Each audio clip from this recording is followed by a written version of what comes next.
Pitong lalaki naman na na-stranded sa bahagi ng Tineg Abra o Tinig River sa Abra na rescue.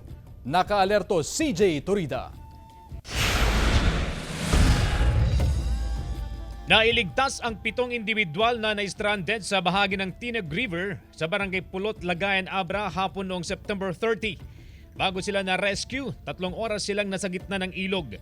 Bigla raw tumaas ang antas ng tubig sa ilog dahil sa malakas na pag-ulan dulot ng bagyong Julian. Pinaghahanap ang 38 anyos na si Eduardo Beronilla ng barangay Cabcaburao, San Juan, Abra. Gabi noong September 29, nagtungo siya sa ilog kasama ang pinsan upang tingnan ang mga alagang baka. Nang pabalik na, tinangay umano ng malakas na agos ng ilog ang biktima. Patuloy ang search and rescue operation ng mga otoridad sa biktima. Di ko anay bara mo tin jamo na siputanen nya ti naturong na nga naglanguyanen. Binaha ang Dalagisen Elementary School sa Lagangilang, Abra. Umapaw kasi ang katabing ilog dahil sa bagyong Julian. Ayon sa teacher in charge na si Mary Joy Gandeza Barbosa, 6 na silid-aralan ang pinasok ng baha.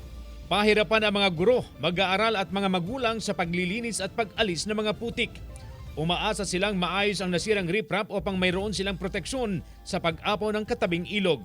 CJ Torida, One North, Central Luzon.